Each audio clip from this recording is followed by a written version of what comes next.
ఏ విధంగా బస్సు పట్టే విధంగా తయారు చేశారనే దానికి కొన్ని ఈ మధ్యకాలంలో జరిగిన, అంటే ఇప్పటికి 2 సంవత్సరాలు పూర్తయింది. 2 సంవత్సరాల్లో వాళ్ళు ప్రధానంగా చెప్పే అంశం డిఎస్సి అంటే బేసిక్గా టీచర్స్ రిక్రూట్మెంట్. సుమారుగా 16,000 మంది టీచర్ల రిక్రూట్మెంట్కి డిఎస్సి ఎగ్జామ్ కండక్ట్ చేస్తే 3 లక్షల మంది హాజరయ్యారు.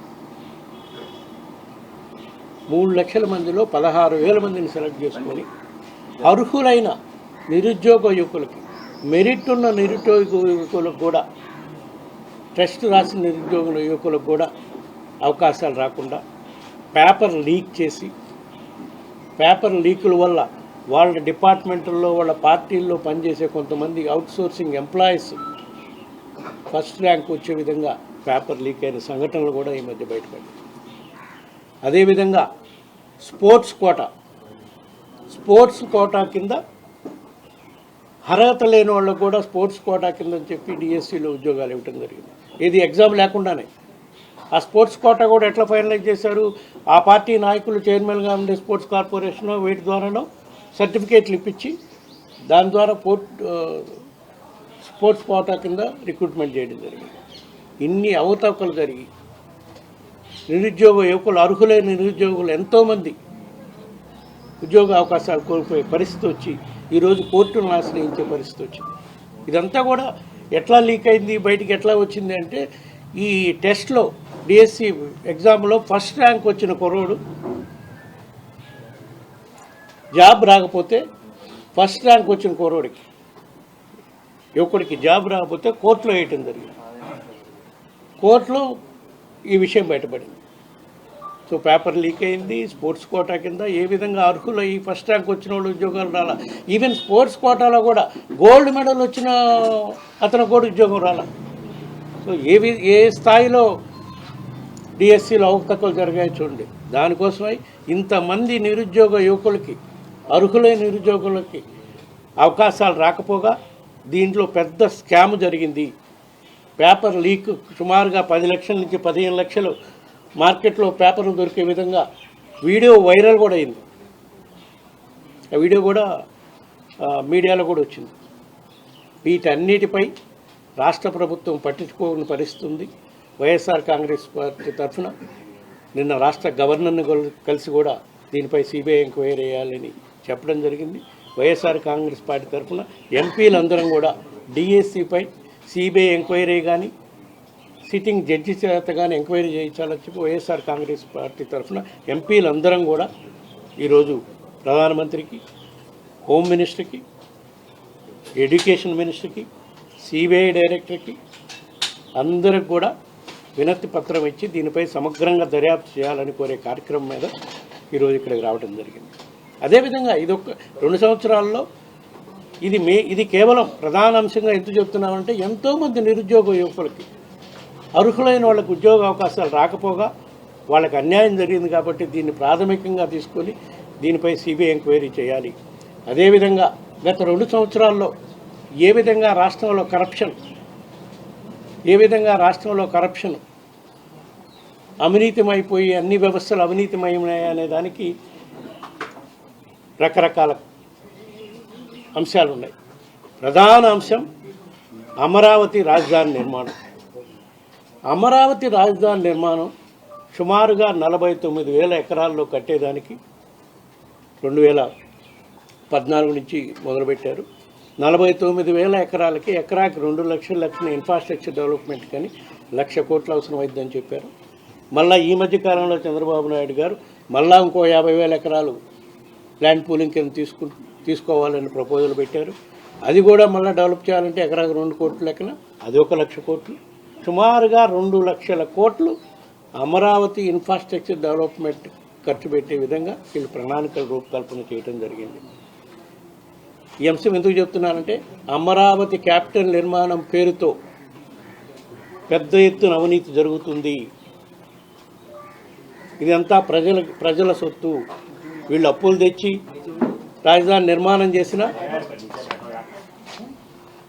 దాన్ని అవినీతిమయం ఏ విధంగా జరుగుతుందనే దానికి కొన్ని ఉదాహరణలు చెప్తాను. ఈరోజు అమరావతిలో సుమారుగా 50 లక్షల ఎస్ఎఫ్టీతో ప్రధాన సెక్రటరియేట్ నిర్మాణం ప్రపోజల్ పెట్టారు. తెలంగాణలో ఈ మధ్య కాలంలోనే సెక్రటరియేట్ భవన్ నిర్మాణం చేశారు. సుమారుగా 10 లక్షల చిల్లర ఎస్ఎఫ్టీతో చేశారు. అమరావతిలో 50 లక్షల స్క్వేర్ ఫీట్స్తో క్యాపిటల్ ప్రధాన బిల్డింగ్స్ నిర్మాణానికి టెండర్స్ కొంతమేరకు టెండర్లు కూడా పిలిచారు, కొన్ని ఫైనలైజ్ కూడా చేశారు. స్క్వేర్ ఫీట్ 20,500 రూపాయలకి కన్స్ట్రక్షన్ కాస్ట్. అందులో దీంట్లో ఇంక్లూడింగ్ ఈ మధ్యకాలంలో పిలిచిన గ్లాసు, క్లాడింగు అన్నీ కలిపి స్క్వేర్ ఫీట్కి 20,500 రూపాయలు. అంటే ఏ ప్రధాన నగరంలో అయినా రియల్ ఎస్టేట్ వ్యాపారం చేసేవాళ్ళైనా ల్యాండ్ కాస్ట్ కాక, ల్యాండ్ కాస్ట్ తోటే మాకు రియల్ ఎస్టేట్ వ్యాపారం చేసే మహేంద్రనాథరెడ్డి గారు ఉన్నారు. ల్యాండ్ కాస్ట్ తోటే ఎంత స్క్వేర్ ఫీట్ అమ్ముతున్నారో ఆయన చెప్తారు. సుమారుగా 5-6 వేలు, మ్యాక్సిమం అంటే 7 వేలు. ఇది ల్యాండ్ కాస్ట్ లేకుండానే స్క్వేర్ ఫీట్ 20,500 రూపాయల ఎస్ఎఫ్టీ కాస్ట్ చేస్తున్నారంటే ఎంత సొమ్ము వీళ్ళు దోచుకుంటున్నారు ప్రజల సొమ్ము అనేది క్లియర్గా అర్థమవుతుంది. ఎందుకంటే ఈ మధ్య కాలంలోనే కేంద్ర ప్రభుత్వం అమరావతి, సేమ్ అమరావతి నగరంలో ఎక్కడైతే అమరావతి నగరం నిర్మాణం జరుగుతుందో అక్కడే సిపిడబ్ల్యూ వాళ్ళ ద్వారా కేంద్ర కార్యాలయాల నిర్మాణం కోసం, కేంద్ర కార్యాలయాల్లో పనిచేసే ఉద్యోగులకు క్వార్టర్స్ నిర్మాణం కోసం పిలవటం జరిగింది. డబ్బులు కూడా శాంక్షన్ చేయటం జరిగింది. వాళ్ళు శాంక్షన్ చేసిన దాంట్లో ఆఫీస్ భవనాల నిర్మాణానికి సుమారుగా 5,000 రూపాయలు పర్ స్క్వేర్ ఫీట్కి కాస్ట్ వస్తుందని వాళ్ళు ఎస్టిమేట్ చేశారు. టెండర్స్ కూడా పిలుస్తున్నారు. అదే ఎంప్లాయీస్, ఉద్యోగస్తులు నివాసం ఉండే ప్రాంతాలకి 4,000, 3,900 చిల్లర.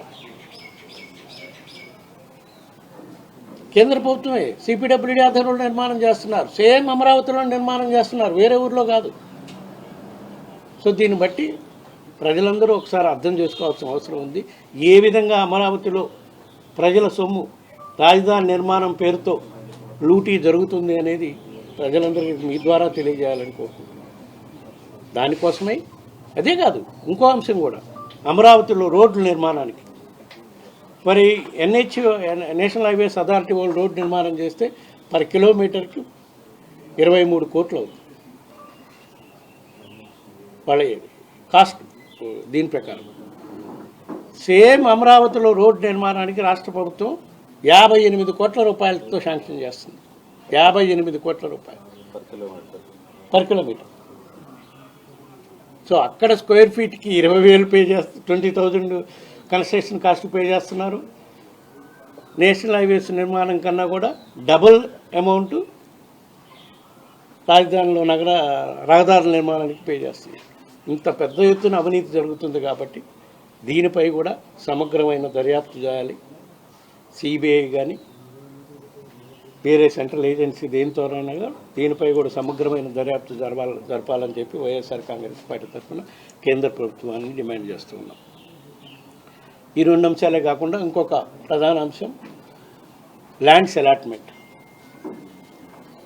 ఐటీ పాలసీ అని December 24లో వాళ్ళు అధికారంలోకి వచ్చినాక ఆంధ్రప్రదేశ్ స్టేట్ ఐటీ పాలసీ కూడా తీసుకొచ్చారు.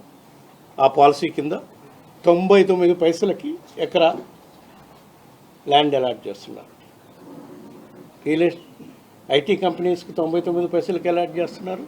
రియల్ ఎస్టేట్ సంస్థలకు కూడా 99 పైసలకే ల్యాండ్ అలాట్ చేసే పరిస్థితి ఈరోజు విశాఖపట్నం నగరంలో. మన దగ్గర అన్ని విధాల అభివృద్ధి చెందిన నగరం విశాఖపట్నం నగరం.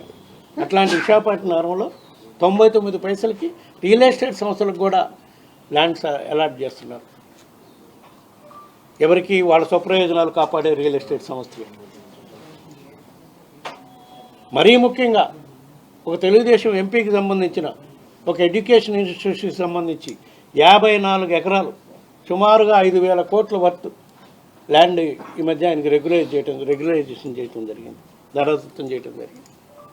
వీటన్నిటిపై కూడా ల్యాండ్స్ అలాట్మెంట్ కూడా సమగ్రమైన దర్యాప్తు జరగాలని చెప్పి కేంద్ర ప్రభుత్వాన్ని కోరే దాంట్లో ఇది కూడా ఒక అంశంగా పెట్టుకోవడం జరిగింది. అదేవిధంగా ఈ ప్రధాన అంశాలు ఈ మూడే కాకుండా రకరకాలుగా ఏదైతే పీడిఎస్ స్కీమ్ కింద ఇచ్చే రైస్ని ఏ విధంగా బ్లాక్ మార్కెట్లో అమ్ముతున్నారు,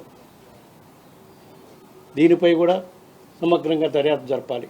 అదేవిధంగా వైఎస్ఆర్ కాంగ్రెస్ పార్టీ అధికారంలో ఉన్నప్పుడు లిక్కర్ పాలసీ కానీ శాండ్ పాలసీ కానీ ఎటువంటి ఇది లేకుండా ఉండాలని చెప్పి గవర్నమెంట్ షాప్స్ ద్వారా లిక్కర్ అమ్మించే కార్యక్రమం చేశాం.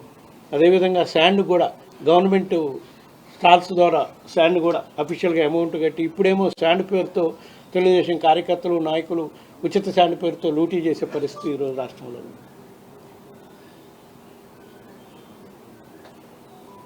ఏ కాకుండా ఇంకొక అంశం, గత ప్రభుత్వం అధికారంలో ఉన్నప్పుడు రకరకాల స్కామ్స్ జరిగినాయని వాళ్ళపైన కేసులు పెట్టడం జరిగింది. తెలుగుదేశం పార్టీ నాయకులపై మరి ముఖ్యంగా నారా చంద్రబాబు నాయుడు గారిపై కూడా కొన్ని కేసులు పెట్టడం జరిగింది. ఏసీబీ కేసులు కానివ్వండి, సిబిసిఐడి కేసులు కానివ్వండి, ఎస్పెషల్లీ స్కిల్ డెవలప్మెంట్లో, తర్వాత లిక్కర్ పాలసీ దీంట్లో, శాండ్ మైనింగ్లో. ఆ కేసులన్నింటినీ కూడా ఈ ప్రభుత్వం కూటమి ప్రభుత్వం అధికారంలోకి వచ్చినాక వాళ్ళకు వ్యతిరేకంగా కేసులన్నింటినీ కూడా క్లోజ్ చేసే కార్యక్రమం చేస్తుంది. దీనిపై కూడా కేసులు మళ్ళా తెరిపించి దీనిపై కూడా సిబిఐ ఎంక్వైరీ జరగాలని చెప్పి ఈ అంశాలన్నిటిపై సిబిఐ ఎంక్వైరీ జరగాలని ప్రధానమంత్రి గారిని, హోమ్ మినిస్టర్ గారిని, అందరినీ సిబిఐ డైరెక్టర్కి అందరికీ వినతి పత్రాలు సమర్పించే విధంగా ఈరోజు ఎంపీలందరం కూడా పోయి వాళ్ళ కార్యాలయాలకు పోయి కలిసి వినతి పత్రం సమర్పించి ఏ విధంగా ఈ దర్యాప్తు చేయాలి, ఏంది, ఎందుకు చేయాల్సిన అవసరం ఉంది, ఏ విధంగా ప్రజాధనం లూటీ జరుగుతుంది, వేలాది కోట్లు రాజధాని నిర్మాణం పేరుతో కానివ్వండి, భూముల అలాట్మెంట్ పేరుతో కానివ్వండి, అన్ని అంశాలను కూడా క్షుణ్ణంగా లిఖితపూర్వకంగా వాళ్ళకి సాక్ష్యాలతో సహా ఇచ్చే కార్యక్రమం చేస్తామని చెప్పి ఈ సందర్భంగా తెలియజేస్తాం.